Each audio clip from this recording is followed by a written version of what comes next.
Bonjour tout le monde. Je suis bien contente de vous voir. Il y a des visages que je reconnais, donc ça me fait plaisir que vous soyez là. Puis aux personnes que je ne connais pas, bonjour, puis enchantée. Euh, je ne vais pas me représenter parce que Lara l'a très bien fait. Euh, mais juste vous dire que là, ce que je vous présente aujourd'hui, ça va être, en fait, c'est le protocole de ma thèse de doctorat. Euh, Donc, c'est ça qui va porter sur, en fait, c'est une évaluation d'une intervention de danse-thérapie qui vise à améliorer la santé mentale des femmes qui ont vécu de la violence sexuelle pendant les conflits armés en RDC. Donc, juste préciser que ce protocole est en cours de travail. Là, c'est comme, c'est en cours de raffinage, c'est un long processus qui est pas encore terminé de faire ce protocole-là. Donc voilà, ça me fait quand même plaisir de vous présenter là où j'en suis en ce moment. Euh, alors, pour débuter avec une petite introduction, donc la santé mentale, c'est un problème de santé prioritaire puis un droit humain fondamental. Selon l'OMS, c'est un état de bien-être dans lequel une personne peut se réaliser, surmonter les tensions normales de la vie, accomplir un travail productif puis contribuer à la vie de sa communauté. Et les ODD préconisent d'ici à 2030 de promouvoir la santé mentale et le bien-être. Mais le problème, c'est que l'accès aux services de soins en santé mentale est souvent insuffisant, en particulier dans les pays à faible moyens revenus, notamment parce que la santé mentale fait rarement partie des initiatives de la couverture sanitaire universelle. En République démocratique du Congo, la situation, donc voici comment ça se passe. Il y a en fait beaucoup de conflits armés qui perdurent depuis une vingtaine d'années, surtout dans l'est du pays. Et dans ce contexte-ci, il y a des violences sexuelles qui sont perpétuées à l'encontre des femmes. Et ces violences, dans ce contexte, sont employées vraiment comme une arme de guerre. Donc l'objectif, c'est vraiment de détruire le tissu social de la communauté. Selon l'ONU, il y avait en 2020 environ 1 millier de cas de violences sexuelles liées au conflit. Puis ces violences ont vraiment beaucoup de conséquences sur la santé mentale des femmes qui les ont vécues. Donc ça peut être dépression, syndrome de stress post-traumatique, le sentiment de honte, la détresse psychologique et aussi l'exclusion, la marginalisation, la perte de l'identité communautaire. Donc, dans ce contexte, en 1999, le docteur Denis Mukwege, qui a obtenu un prix Nobel de la paix en 2018, a fondé l'hôpital de Panzi. En fait, il s'agit d'un hôpital à guichet unique. Donc, le modèle guichet unique, ça veut dire que les femmes peuvent se présenter à ce guichet-ci, puis elles racontent une seule fois leur histoire, n'ont pas besoin d'aller dans différentes institutions pour obtenir différents soins. Et donc, suite à cette rencontre au guichet unique, il y a comme 4 piliers de soins qu'elles peuvent recevoir, qui peuvent être la santé physique, la santé psychologique, la prise en charge socio-économique et la prise en charge juridique. Donc, quand elles vont à ce guichet, on évalue leurs besoins, puis elles choisissent quels soins elles aimeraient recevoir parmi ces piliers-là. Puis moi, l'intervention qui m'intéresse dans ce contexte, c'est celle de danse-thérapie, qui est implantée spécifiquement à la Maison Dorcas, qui est un organisme de la Fondation Pandy et qui est vraiment un centre de soins post-traumatiques pour la réinsertion sociale. Donc voilà une image qu'on m'a autorisé à partager. Donc pour dire un petit mot sur la danse-thérapie, c'est une intervention qui utilise le mouvement pour promouvoir l'intégration émotionnelle, sociale, cognitive et physique. Donc, c'est vraiment une forme de psychothérapie qui fonctionne selon une approche intégrée corps-esprit. Puis, la danse-thérapie, on sait qu'elle facilite la communication non verbale et qu'elle est généralement plutôt accessible financièrement, puis a plutôt une bonne acceptabilité. Et puis, dans la littérature, on voit il y a plusieurs effets bénéfiques sur la santé mentale qui ont été démontrés de la danse-thérapie à différents niveaux. Donc, dans le cadre de mon projet, en fait, je vais utiliser le cadre conceptuel de la santé mentale positive parce que, comme je disais, la danse-thérapie peut avoir des effets sur une diversité d'indicateurs. Et donc, je trouvais ce cadre utile parce qu'il propose une vision plus holistique de la santé mentale. Il va vraiment suggérer que la santé mentale peut aller au-delà d'un diagnostic d'une problématique de santé mentale. Puis il peut inclure beaucoup de dimensions, donc ça peut être la résilience, l'intégration, l'estime de soi, etc. Puis ça va un peu guider le choix d'indicateurs qui seraient pertinents dans notre projet. Donc, suite à la recension des écrits, le besoin de connaissances qu'on a identifié, c'est que l'intervention a été évaluée surtout en contexte de pays à revenus élevés, de stabilité politique, mais pas vraiment, pas beaucoup chez les personnes survivantes de traumatisme ou de violence, et pas vraiment en contexte de conflit armé non plus. Beaucoup d'études quantitatives, des articles un peu théoriques. On n'a pas d'études non plus, en tout cas peu sur le mécanisme de production des effets. On n'a pas beaucoup la perspective des femmes non plus qui sont étudiées dans ces études-ci, puis pas beaucoup de participation des bénéficiaires, donc pas beaucoup de projets participatifs, malgré des appels à le faire en évaluation en santé mondiale. Donc, l'objectif général de notre projet, c'est d'approfondir notre compréhension de la place de l'intervention de danse-thérapie par rapport aux autres interventions offertes par le modèle de la Fondation Pandy sur la santé mentale des femmes survivantes, et que ce soit ancré dans leur perspective. Donc, pour ce faire, j'ai 3 objectifs spécifiques. Donc, le premier va être plus quantitatif, c'est de mesurer les effets de l'intervention de danse-thérapie. Le deuxième va être plus qualitatif, c'est de comprendre les mécanismes de production des effets de l'intervention de danse-thérapie. Et le troisième est plus un objectif, un peu plus de transfert de connaissances, mais un peu plus transversal. C'est comme de soutenir l'amélioration des interventions de danse-thérapie à Pandy, puis dans d'autres contextes similaires, en proposant des recommandations pour l'améliorer, donc suite aux résultats des objectifs 1 et 2. Donc voici le modèle logique de l'intervention. Donc ce modèle logique, il est préliminaire, puis on est en train de l'élaborer avec la psychologue qui est en charge de l'intervention de danse-thérapie. Donc la théorie du changement qui sous-tend ce modèle logique-ci, elle est faite à partir à la fois de l'expérience de la psychologue qui s'occupe de l'intervention et aussi à partir de données de la littérature. Donc c'est ça. Puis les effets qui vont nous intéresser vont probablement être les effets intermédiaires. Puis, comme je vais le dire aussi plus tard, ce modèle logique va probablement être revalidé avec les partenaires tout au long du projet.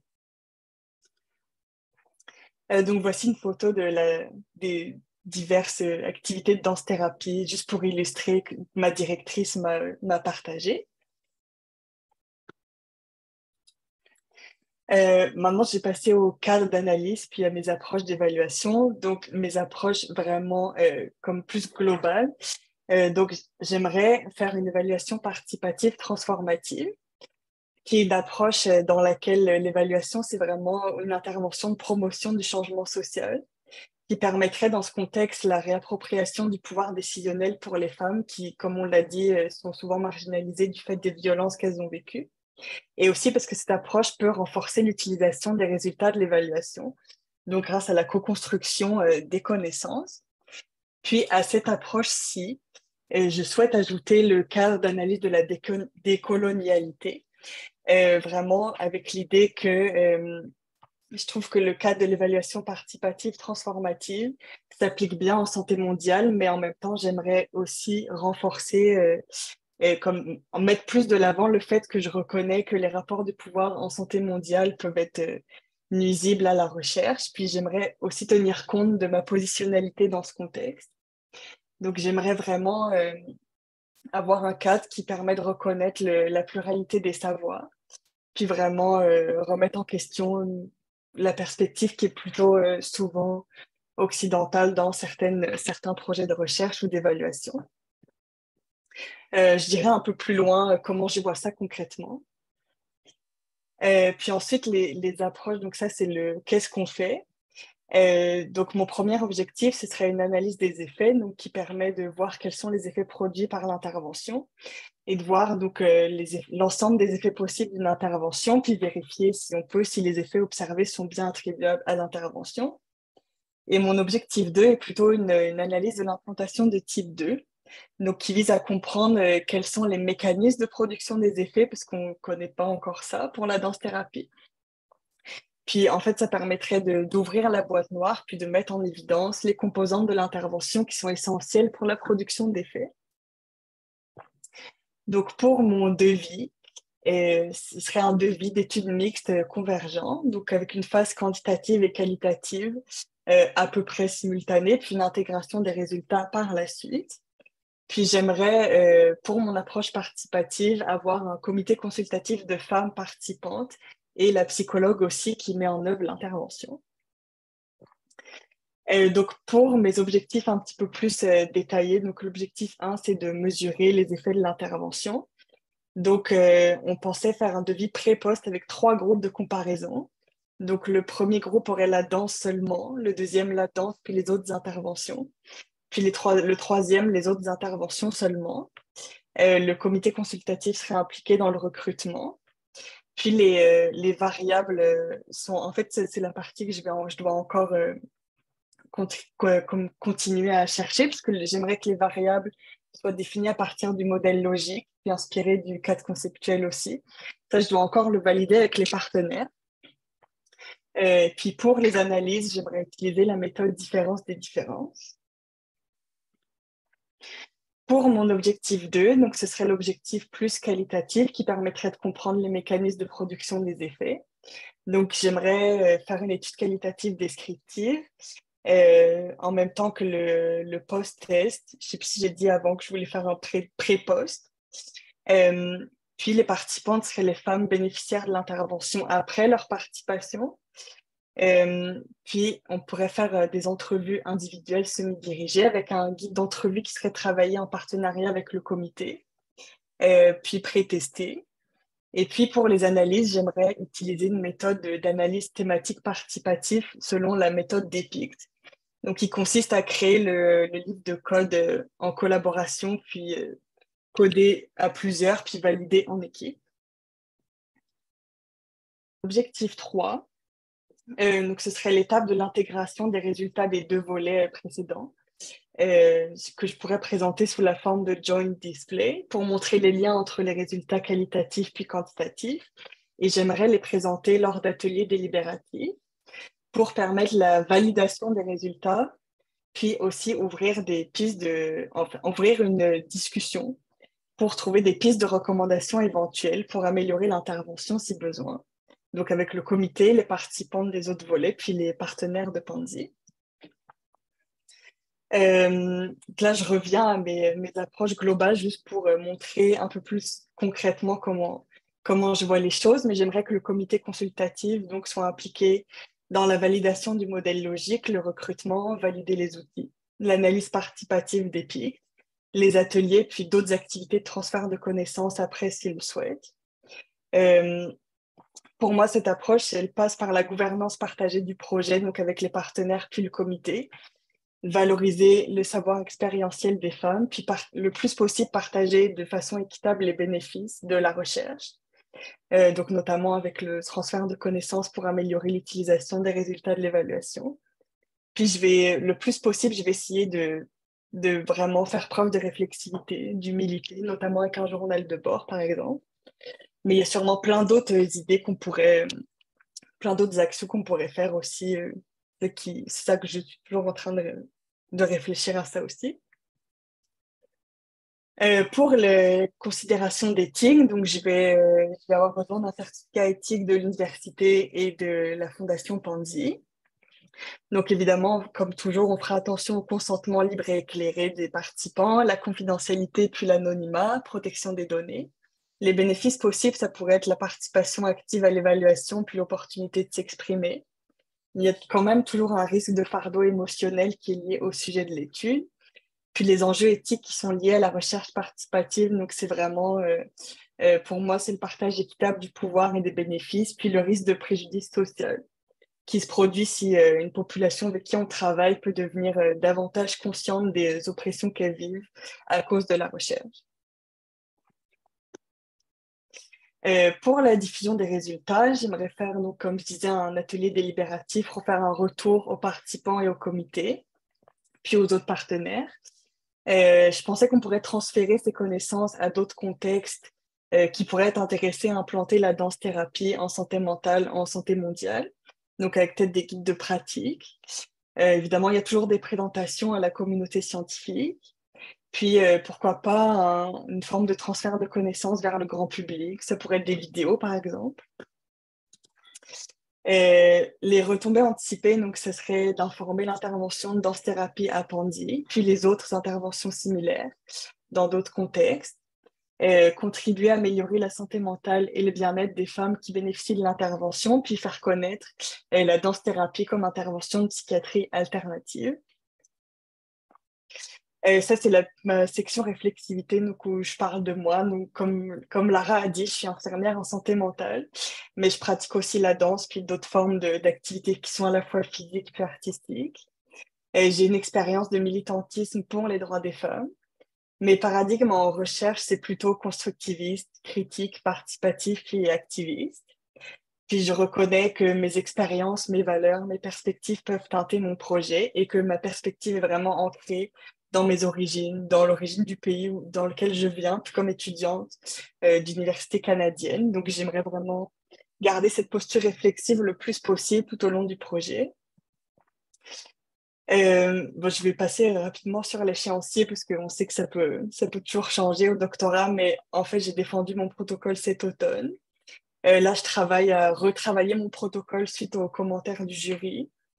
Si possible, j'aimerais aller sur le terrain à l'automne 2023, une fois qu'on aura eu les approbations éthiques. Puis, tout ça pour espérer déposer la thèse l'été 2025. Et en petite conclusion, donc la danse-thérapie, c'est une intervention qui suscite de plus en plus d'intérêt en santé mentale auprès de différentes populations. Ces effets doivent encore être évalués dans notre contexte. Puis notre projet vise à répondre à ce besoin de connaissances tout en étant inscrit dans un paradigme qui est plus participatif, où on aimerait valoriser l'expérience des communautés et s'assurer que l'évaluation de l'intervention répond bien à leurs besoins. Donc voilà pour ma partie. On va maintenant passer à la discussion avec ma collègue Rachel. Et merci beaucoup. Merci beaucoup, Camille.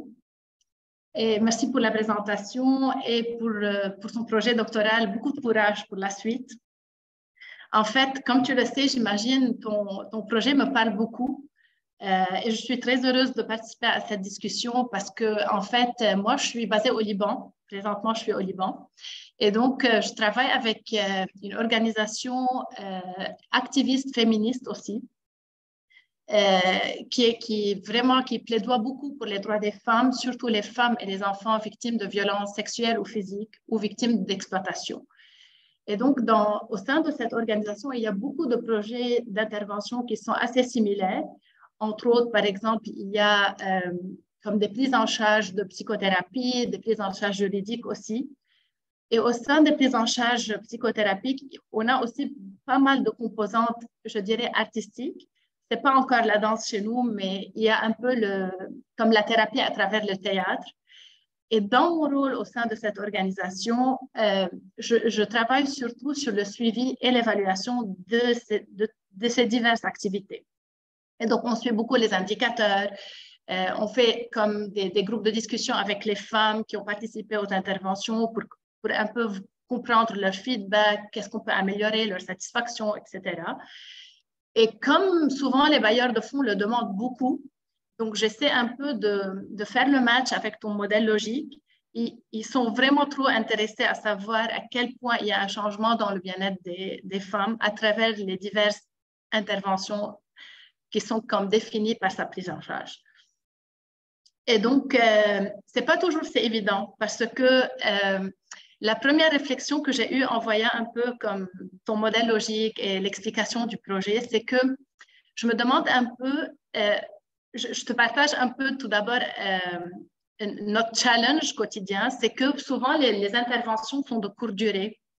Et donc, il faut comme, mettons pour le programme de thérapie à travers le théâtre, c'est des séances de théâtre qui ne dépassent pas peut-être 2 mois, une fois par semaine, mettons, ou quelque chose comme ça. Donc, c'est quand même des interventions à courte durée. Alors qu'on sait que pour des effets comme intermédiaires ou des effets ultimes, on a vraiment besoin de travailler avec les bénéficiaires sur des périodes beaucoup plus prolongées, beaucoup plus étendues, pour que ce changement dans l'estime de soi ou bien cette intégration sociale soit plus installée et donc plus mesurable aussi. Et donc, je me demande, au sein de ce projet à la Fondation Panzi, est-ce que tu as une idée, c'est quoi la durée d'intervention ou la durée de prise en charge que les femmes ont dû avoir tout au long de leur suivi à travers cette danse-thérapie? Merci beaucoup Rachel pour tes ajouts puis ta question. Euh, Dans le fond, la durée de prise en charge, c'est peut être variable, mais c'est plusieurs semaines. Mais je suis d'accord avec toi, c'est comme c'est difficile de voir des effets à long terme. Je pense que c'est vraiment une limite de l'évaluation ici, comme d'évaluer plutôt comme avant le retour à domicile. Je pense que ce serait quand même difficile de rejoindre les personnes après ça. Fait que c'est sûr que c'est une limite. Mais ouais, je pense que c'est vraiment une réflexion intéressante. Puis aussi, à ma connaissance, j'ai pas vu dans la littérature d'écrits ou d'études qui dit au bout de combien de temps il faut faire la danse-thérapie pour qu'il y ait un effet. Donc, c'est peut-être des choses qui sont intéressantes aussi à voir. Excellent. OK. Et j'apprécie aussi l'approche participative, en fait, que tu as bien soulignée et qui, selon moi, ça matche aussi avec la décolonialité pour vraiment pouvoir donner la voix aux femmes qui sont bénéficiaires elles-mêmes du programme, ajuster le programme, être impliquées dans les recommandations et tout. Je me suis demandé, c'est comment est-ce que le comité consultatif a été identifié? Je ne sais pas sur quels critères et je me demande aussi, comme j'ai dû voir un peu que c'est souvent des femmes qui sont membres, les femmes comme bénéficiaires et la psychologue qui est membre de ce comité consultatif. Et donc, je me demande alors pourquoi les dirigeants de l'organisation ou de la Fondation Panzi n'y sont pas inclus. Est-ce qu'il y a comme des raisons derrière ça ou est-ce que, bref, donc si tu peux comme élaborer un peu plus sur la formation du comité consultatif. Oui, merci beaucoup pour la question. Donc, dans le fond, comme je disais, pour moi, j'aimerais inclure donc, les femmes qui bénéficient de l'intervention, qui sont survivantes de violences. Puis aussi la psychologue qui est responsable de la mise en œuvre de la danse-thérapie. Euh, En fait, je me suis basée sur un des textes qu'on avait lu dans notre séminaire avancé avec professeur Champagne, qui était le modèle de Mark et Shortland, qui disait que pour eux, pour la participation, il fallait réfléchir en termes de pouvoir et de légitimité. Donc, pour la légitimité, c'est plutôt facile. Tout le monde qui a un intérêt à faire l'évaluation pourrait être impliqué en soi. Mais pour le pouvoir, il faut comme trouver un équilibre entre le fait d'inclure des personnes qui ont un fort pouvoir parce qu'elles peuvent plus peut-être contribuer à porter les changements, comme mettre en œuvre les recommandations qu'on aura identifiées. Mais on ne veut pas qu'elles prennent non plus la place des personnes qui ont comme moins de voix habituellement. Euh, Puis je pense qu'il n'y a pas une bonne ou une mauvaise réponse forcément. Mais pour moi, comme mon approche est plutôt participative transformative, donc vraiment avec comme une perspective que pour moi l'évaluation devrait contribuer à l'émancipation, j'ai plutôt fait le choix de privilégier les personnes qui ont souvent moins de pouvoir, puis de faire le lien quand même un peu plus tard, après avec les partenaires de la Fondation Pandy, pour quand même mettre en place des changements. Mais bon, on a aussi la psychologue qui a un certain pouvoir aussi qui est impliquée. Mais ouais, je pense c'est toujours difficile de s'assurer qu'il n'y a pas des personnes qui prennent plus la place que d'autres.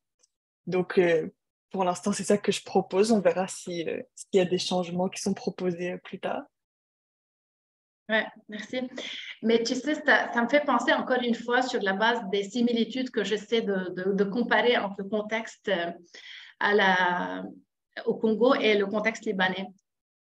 Et aussi comme dans des projets humanitaires et de développement qui sont comme similaires.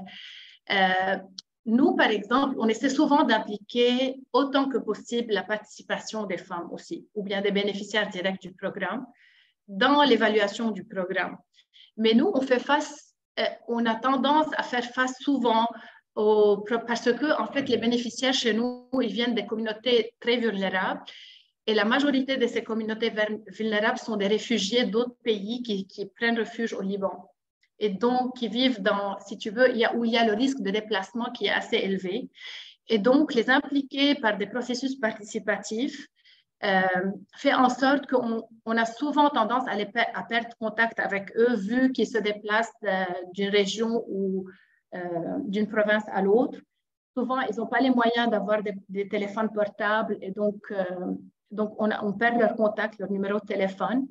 Et donc, ils s'impliquent dans certaines phases de l'évaluation, mais à un certain moment, on lâche parce qu'ils ne sont plus là ou la moitié n'est plus là ou on a dû comme remplacer. Donc, on a toujours cette aspiration pour faire le projet le plus participatif possible en les impliquant dans différentes périodes ou différentes phases de l'évaluation, mais on fait face à ce type de difficultés pour les retenir et aussi pour rester en contact avec elles. Donc, est-ce que c'est le cas là-bas? Est-ce que vous y avez pensé aussi à comment contourner un peu ce type de challenge, je dirais? Ouais, c'est vraiment une bonne question. Je pense que c'est vraiment le défi majeur, je pense, dans les approches participatives. Ça doit être un petit peu délicat, à mon avis. Je pense que oui, il y a un risque de perdre les femmes après, surtout si elles rentrent chez elles après l'intervention. Euh, ouais, je pense que déjà, c'est vraiment important de pas imposer un trop gros fardeau, puis vraiment rester à l'écoute de leur disponibilité, laisser le choix de participer ou non. Et puis moi, j'ai en fait, j'ai une expérience actuellement comme co-chercheuse, mais comme participante dans un projet participatif dans lequel je suis en co-chercheuse. Euh, Fait que je vois un petit peu ce qui est fait pour maintenir l'engagement par les personnes qui sont comme chercheuses principales sur ce projet, mettons. Euh, donc pour moi, c'est vraiment ce qui peut aider. Par exemple, ça pourrait être clair dès le début sur ce qui est demandé en termes de temps, d'activité. Toujours garder du lien, garder de la communication si on peut. Proposer un échéancier prévisionnel du projet aussi, ça peut aider. Puis, je pense que dans ce cas-ci, je pense que les partenaires pourraient beaucoup aider pour faire tout ça. Et euh, ce qui est aussi important pour moi, c'est que si vraiment la participation n'est pas suffisante, euh, je pourrais changer le projet en conséquence, juste parce que je voudrais pas dire que mon projet est participatif, mais qui en fait, mettons que mon projet ne suscite pas du tout d'engagement, ben, je pourrais toujours le changer ou l'adapter pour ne pas imposer un trop gros fardeau, puis pour ne pas mettre mon projet en avant comme participatif si jamais il l'est pas vraiment, qui serait pour moi comme mettre de l'avant comme une participation inauthentique ou une inclusion inauthentique. Donc, je vais essayer de faire attention à tout ça. Ouais. Tu sais, ça m'a attiré l'attention, le point que tu avais dit, c'est comme aussi partager le plan de l'évaluation de façon très claire avec elle, avec les participantes. Je pense que ça, aussi d'une perspective d'expérience aussi locale chez nous, on a souvent tendance à louper parfois les détails des choses. Et donc, le plus on enlève les détails, le moins on les rend passionnés et engagés dans le processus. Donc, je suis d'accord avec toi que le plus de communication claire sur les bienfaits, sur le processus, sur les étapes, sur l'implication aussi du programme aussi. Et donc, ça pourra plus les engager et peut-être les retenir encore plus à l'exercice. Je ne sais pas, avant d'ouvrir peut-être les questions aux participants, j'aimerais comme une dernière comme piste de réflexion. Ce n'est pas une question, parce que je sais que la réponse, ça va être je ne pense pas qu'il y aurait de réponse à ça. Je vais quand même partager un peu une petite réflexion sur la décolonialité, que je trouve comme trop bien liée à l'approche participative, parce que en fait, en faisant participer les femmes, on donne l'opportunité aux voix des femmes, surtout victimes de violences sexuelles, d'être bien écoutées à travers l'évaluation. Et sur la base des résultats de l'évaluation, ça permettra aussi de mieux adapter le programme de psychothérapie selon leurs besoins, selon leur profil aussi. Et donc, j'ai dû aussi comprendre que la Fondation Panzi, ce n'est pas une fondation internationale, c'est plutôt une organisation locale qui opère au Congo depuis très longtemps. Et donc, j'imagine que les interventions auprès des femmes là-bas, ça devrait être le plus localement dirigé.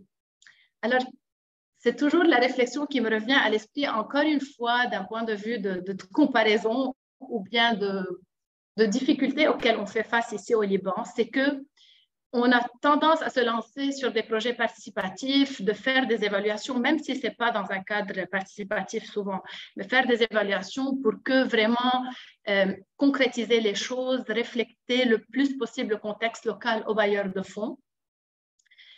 Et qui, eux, ils sont comme souvent affiliés à des organismes internationaux qui sont basés dans des pays occidentaux, qui ont déjà leur agenda, qui ont aussi leurs prérequis, leur intérêt dans la programmation. Ils ont des programmations un peu bien définies pour la suite des projets. Et donc, souvent, on fait face à un type de déception parfois ou une frustration comme quoi on veut vraiment comme que les recommandations exactement soient appliquées à la lettre, surtout quand ça sort vraiment d'une approche participative, parce que ça reflète les avis et les points de vue des gens locaux.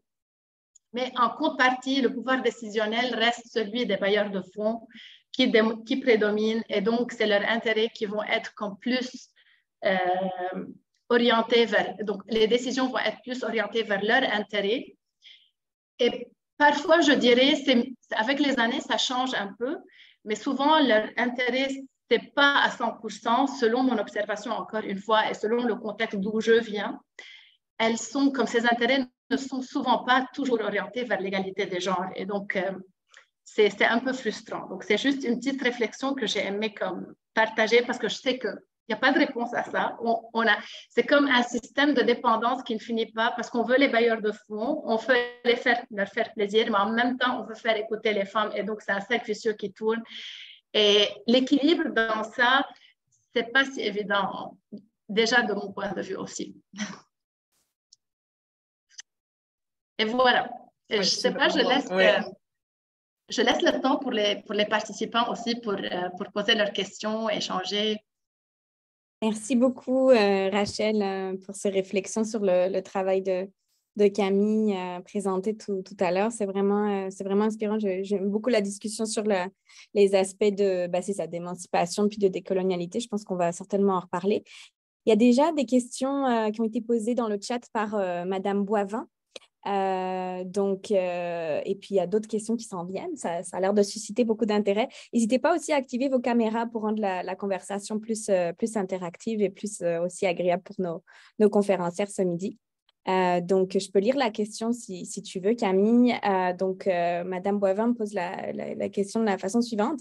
Anonymat dans votre projet, qu'est-ce à dire dans le contexte d'un projet comme le vôtre en danse-thérapie? Effectivement, comment est-ce que tu vas pouvoir naviguer à travers ça? Parce que c'est vrai que si tu fais un projet participatif, c'est souvent un peu difficile de faire respecter les questions d'anonymat ou en tout cas de dénominalisation des données identificatoires. Et par ailleurs, quand vous dites que vous changeriez votre projet aux besoins si la participation n'était pas celle attendue, en quoi consisteraient ces changements? Bonne question. Oui, merci beaucoup.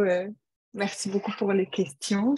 C'est vrai que l'anonymat, je me pose la question aussi, surtout que c'est dans comme une structure dans laquelle les femmes résident en fait à moyen terme, disons, pour plusieurs semaines, parce qu'elles ont aussi d'autres activités dans cette résidence-ci. En fait, c'est une résidence qui consiste aussi à offrir des activités comme de formation pour apprendre une activité génératrice de revenus, puis d'autres choses comme ça. Puis il y a comme environ 40 à 50 femmes dans cette résidence en même temps. Donc, pour moi, en fait, je me dis que probablement toutes ces femmes-là, je ne pense pas que toutes ces femmes-là feraient toute la collecte de données ou seraient toutes dans le comité. Donc, ce serait vraiment d'essayer de par exemple, leur proposer un lieu pour faire la collecte de données où elles sont vraiment tranquilles, où les autres ne les voient pas. Euh, Puis que, comme vraiment, parce que, mettons, si le comité consultatif participe à l'analyse, il faudrait aussi protéger l'anonymat des femmes qui ont répondu pour pas qu'elles soient identifiées. Donc, oui, c'est comme, oui, c'est vraiment des bons défis. Puis, je suis certaine que le comité d'éthique pourra m'aider aussi pour ces questions-là auxquelles je réfléchis encore. Et j'ai oublié la deuxième question, pardon. Ah oui, si je change mon projet, c'est ça? Mhm. Ouais. Euh, En fait, euh, en fait, si le comité consultatif ne souhaite pas s'impliquer, on pourrait comme ne plus avoir de comité.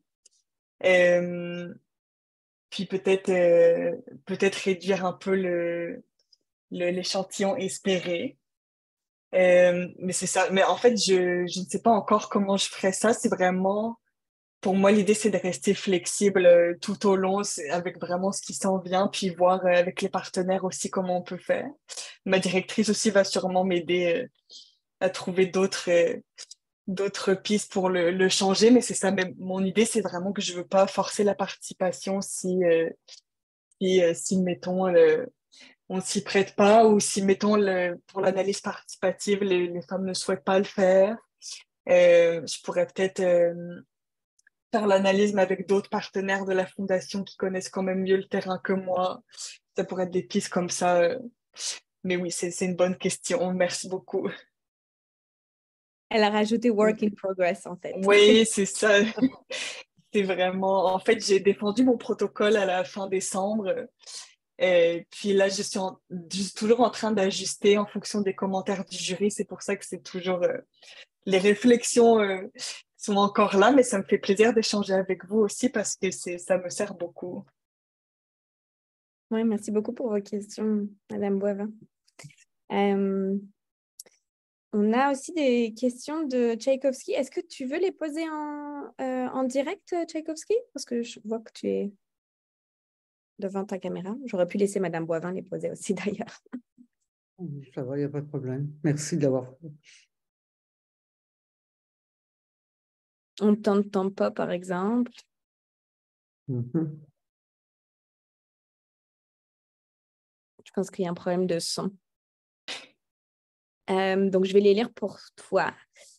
Bonjour, avez-vous des documents de référence en évaluation à nous proposer? Donc, ça, c'est plus pour avoir des références supplémentaires. Je suppose que tu pourras transmettre éventuellement. Je pense que tu as une liste de références à la fin de ta présentation sur les différentes ressources que tu as utilisées. Donc, s'il y en a qui sont en évaluation participative spécifiquement, tu peux peut-être les surligner. Puis, comme ça donnera des idées à Tchaïkovski. Mais on aura des séances qui vont aborder l'évaluation participative dans le cours Tchaïkovski. Donc, ça va être aussi abordé cette session. En fait, je pourrais même envoyer les textes que j'ai lus à Lara, qui pourrait vous les partager après si vous voulez. Parce que nous, je ne sais pas si tout le monde a fait le séminaire avancé avec le professeur Champagne, mais il y a une thématique aussi sur ça. Donc, j'avais pas mal de références, donc je peux envoyer à Lara, comme ça tout le monde aura les textes. Excellent. Oui, tout à fait. Non, je ne pense pas que beaucoup d'étudiants ici ou de personnes qui participent ont suivi ce séminaire-là. Donc, je pense que ça sera très utile. Effectivement, merci Camille. Et puis, Tchaïkovski a aussi posé une deuxième question. Le fait de devoir remplacer les participants en cours de route pour diverses raisons crée sûrement des biais. Comment vous prenez pour en diminuer les impacts? De quel type de biais est-ce que tu parles exactement? C'est un peu une réflexion de quelqu'un qui n'est pas habitué aux méthodes qualitatives, je pense. mais peut-être qu'il va pouvoir Ouais. préciser. Et sinon, il y a Eddie qui pose la question suivante. J'ai pas bien saisi la sélection de ton groupe de contrôle pour l'analyse des effets de ton objectif 1. Donc, c'est un devis quasi expérimental avant, après. Pourriez-vous m'éclairer davantage sur ce groupe d'analyse? Oui, donc en fait, on en aurait trois. Il y aurait parce que, en fait, dans la résidence dans laquelle les femmes se trouvent quand elles reçoivent la danse-thérapie, elles ont aussi d'autres interventions qui peuvent être offertes. Donc, comme je disais, ça peut être il y a d'autres interventions artistiques aussi, je pense. Mais il y a surtout des interventions euh, qui visent à les former à avoir une activité génératrice de revenus, puis d'autres choses comme ça. En fait, ce que ma directrice suggérait, c'était qu'on ait un groupe qui fait la danse-thérapie et les autres interventions, un groupe qui ferait la danse-thérapie uniquement et un groupe qui ferait les autres interventions uniquement, pour voir un peu comment la danse-thérapie se situe par rapport aux autres. Euh, Parce que c'est sûr que ces autres activités-là, potentiellement, ça peut avoir une influence aussi sur la santé mentale. Donc, ce serait intéressant de voir comment ça se passe. Merci. Philémon? Oui, merci beaucoup pour ta présentation qui est brillante et pour un projet vraiment à caractère innovateur. Mais je voudrais comprendre le premier objectif où vous cherchez à mesurer les effets avec les trois groupes là, un groupe qui fait la danse-thérapie, l'autre ne fait pas, l'autre fait les deux.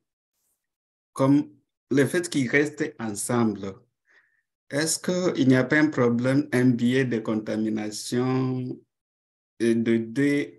par quels critères réellement tu pourras isoler, de dire que ça, c'est effectivement lié à la danse-thérapie par rapport à d'autres activités ou les parcours de la personne. Les critères là, je ne suis pas vraiment bien fixé pour dire comment est-ce que tu vas isoler les faits et dire que c'est lié à l'intervention. Merci. Oui, merci. Merci pour la question. En fait, j'ai réfléchi encore à mon volet quanti encore en train d'être fait là. Mais probablement, ça pourrait être avec comment dire, comme ajusté pour certaines variables de contrôle. Donc, par exemple, les autres activités, ça pourrait être ça, puis d'autres facteurs aussi qui pourraient influencer la santé mentale. Donc, ça pourrait être même, par exemple, si elles ont un réseau social développé ou pas. Ça pourrait être le statut socio-économique, puis d'autres facteurs comme ça. Donc, tout ça, j'aimerais le valider aussi avec les partenaires. Euh, En fait, c'est ça la raison pour laquelle il me reste encore à travailler les questions de mes variables et tout ça dans ce volet-ci. C'est aussi euh, parce que je voudrais valider le modèle logique avec la psychologue pour aussi notamment trouver ces variables à mesurer. Donc, en fait, la psychologue vient juste de me répondre qu'elle était d'accord avec ce modèle-ci. Donc, on va continuer à partir de là, dans le fond, le travail.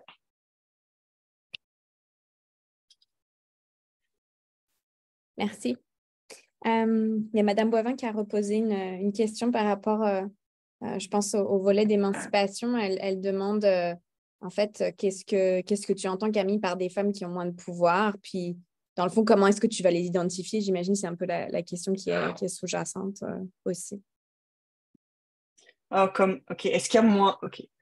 Est-ce que la question, ce serait comme, est-ce qu'il y a des femmes qui ont moins de pouvoir comme parmi les bénéficiaires, est-ce qu'il y en a qui ont moins de pouvoir que d'autres? Ou est-ce que c'est comme les bénéficiaires vis-à-vis des autres parties prenantes? En fait, la question est de savoir, est-ce que vous m'entendez? Oui. Oui. Oui. Non. Qu'est-ce que vous entendez quand vous dites que vous essayez de recruter comme participante au projet des femmes qui ont moins de pouvoir? Je veux simplement avoir des précisions là-dessus parce que c'est quand même pas évident parce qu'il y a quand même, on peut avoir un pouvoir réel, mais un pouvoir, de quelle façon là, vous évaluez le pouvoir chez les participantes que vous allez recruter? Mais en fait, dans le fond, ce que je voulais dire par là, c'est plus que je voulais vraiment mettre de l'avant la perspective des femmes bénéficiaires, dans le Ok. sens que comme elles sont marginalisées par leur communauté, c'est comme une façon de redonner du pouvoir, de la voix, de l'émancipation, versus si je faisais un projet qui était où j'accordais plus de poids aux gestionnaires ou à la psychologue. Là, j'essaie de mettre le plus possible de l'avant la voix des femmes bénéficiaires donc de l'intervention. Mais c'est vraiment un bon point. Et je suis aussi d'accord avec ce que vous dites dans le sens, c'est pas parce qu'elles sont dans cette situation-là qu'on doit assumer qu'elles n'ont pas de pouvoir du tout. Je suis complètement d'accord avec ça aussi. Ok, merci.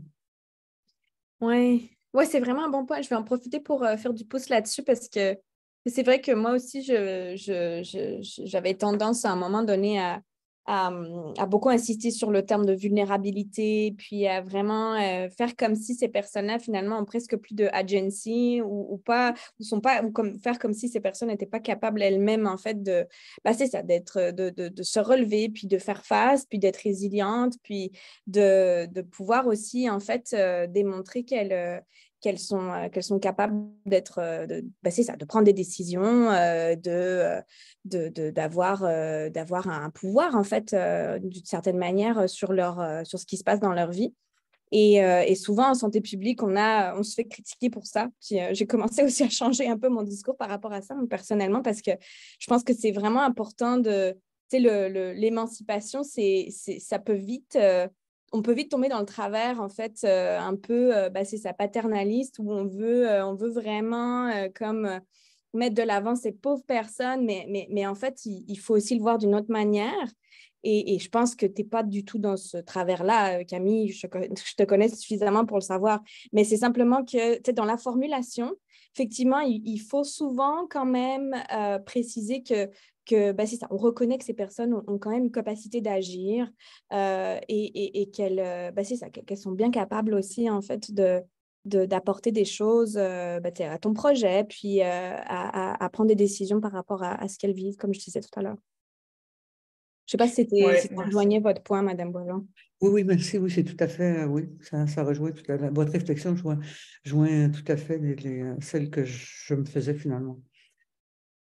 J'aimerais complémenter un peu avec l'intervention de Lara, en fait.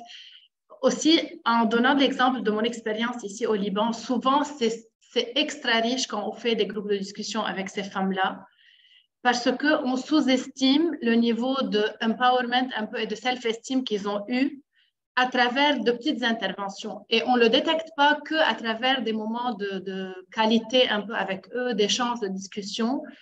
Et surtout, si c'est quelqu'un qui est consistant avec eux sur l'observation de leur cheminement, tu peux directement dans comme leur body language un peu aussi, leur façon de parler, leur confiance en soi pour se prononcer et parler de leurs problèmes, de leur vécu devant d'autres femmes aussi victimes. Au début, elles sont souvent très timides, mais à travers comme les interventions, ça change, ça débloque, ça s'ouvre. Je dirais, c'est un peu ridicule peut-être le mot, mais je dirais, elles deviennent un peu fières de leur vécu et un peu fières de le partager comme quoi elles ont pu le surmonter et tout. Et ça, on ne le trouve jamais dans le quantitatif, jamais. C'est juste des nombres qui ne reflètent pas la réalité des choses et la réalité des femmes. On le détecte, au moins, encore une fois, de mon point de vue et de mon expérience, on ne peut le détecter qu'à travers des entretiens avec elles et leur comme donner la chance de s'exprimer et de reproduire leur vécu aussi. Ouais, merci vraiment. Ça, en fait, tous vos bons points, ça me fait vraiment penser à une réflexion que j'avais eue dans notre cours d'éthique du doctorat, où en fait, il fallait qu'on se prononce sur les risques dans notre projet. Puis, pour moi, en fait, je me disais à quel point j'avais peur que peut-être mes questions pouvaient susciter de la détresse chez ces femmes-là. Mais en même temps, j'ai vraiment, je me suis vraiment dit que peut-être fallait pas non plus supposer aussi qu'elles allaient forcément vivre de la détresse, parce qu'il y a peut-être aussi un aspect pour elles qui fait aussi du bien à verbaliser. Donc, je pense que c'est vraiment aussi être à l'écoute des gens, puis puis vraiment respecter leurs limites. Mais c'est ça, c'est pas du tout... Je pense qu'il faut jamais supposer quelque chose, comme supposer, ah, ça va vous blesser, donc on va pas parler de ça, ou supposer, vous n'avez pas de pouvoir. On peut vraiment leur demander, en fait. Ouais, complètement. Philémon? Oui, merci. Je reviens encore par rapport à la discussion. Je me dis, étant donné que ces femmes connaissent plusieurs problèmes et qui font vraiment qu'elles soient mal servies ou vulnérables, comme on se réserve d'utiliser les termes, est-ce que recourir à une approche intersectionnelle n'aurait pas aussi à apporter quelques éclaircissements dans l'analyse des effets? Oui, j'ai pensé honnêtement, j'ai vraiment pensé. Pourquoi je l'ai pas choisi honnêtement, je m'en souviens pas, mais c'est comme à un moment donné, il faut choisir les cadres qu'on utilise. Mais j'aimais vraiment l'idée aussi. Euh, oui, ça se peut. Peut-être c'est des réflexions pour la suite. Là, oui, c'est vraiment. Je vais y penser. Là, pour le moment, je m'étais dit, est-ce que j'ai peut-être beaucoup de cadres? Actuellement, j'aurais peur de comme me mélanger. Mais oui, je pourrais y penser. C'était un bon point, vraiment. Mais je pense que, sans entrer dans un cadre d'analyse intersectionnelle qui effectivement t'emmènerait encore dans une complexité de plein de modèles que tu as déjà pas mal, effectivement, dans ton travail, tu pourrais quand même tout simplement faire des analyses stratifiées par catégorie, c'est ça, par niveau, peut-être par niveau de revenus, niveau d'éducation. Ouais. Ça pourrait être ça, en fait, hein, tout simplement, sans aller jusqu'à dire que tu fais une analyse intersectionnelle. C'est tout à fait possible de le faire de cette façon-là. Alors, ça rajoute un peu de complexité dans l'analyse quanti, mais je trouve, comme Philémon, que ça pourrait être intéressant, peut-être.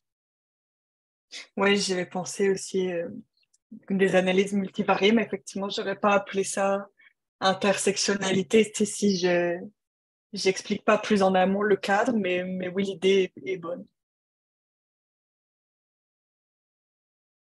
Merci. Merci pour toutes les questions. C'est vraiment super de voir l'engouement que suscite le projet de Camille. Est-ce qu'il y a d'autres questions? Peut-être une dernière question avant qu'on termine. Et sinon, ben, je pense qu'on va pouvoir s'arrêter là. Je ne vois pas de main levée. En tout cas, ah oui, Madame Boivin, allez-y. En fait, je ne sais pas si vous l'avez précisé dans le courant de votre présentation, mais quand vous parlez d'autres interventions, hein, bon, la danse-thérapie, mais vous avez 3 groupes avec des interventions différentes, avez-vous dit à un moment donné? On parle de quoi exactement en termes d'autres interventions? Oui, en fait, c'est dans la résidence dans laquelle ces femmes sont, c'est principalement des interventions qui visent à leur apporter une formation pour comme avoir une activité génératrice de revenus.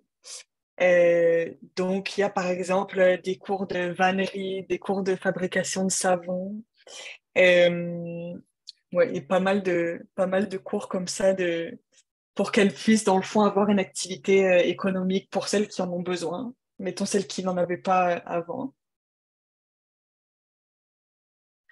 Camille, j'imagine aussi qu'elles sont toutes elles reçoivent toutes des séances de psychothérapie avec la psychologue, individuelle ou par groupe, ou tu sais pas? C'est celles qui veulent, dans le fond, OK. ça fait partie du Donc, c'est ce qui peut pilier. aussi, ouais, c'est ce qui Ouais, pourrait aussi distinguer les groupes aussi. ouais. Merci. Merci beaucoup à tout le monde. Oui, il y a beaucoup de félicitations et de remerciements dans le chat, Camille. Je pense que c'était vraiment riche. Moi, j'avais plein de questions, mais tant pis, je te les poserai à l'occasion quand on se parle.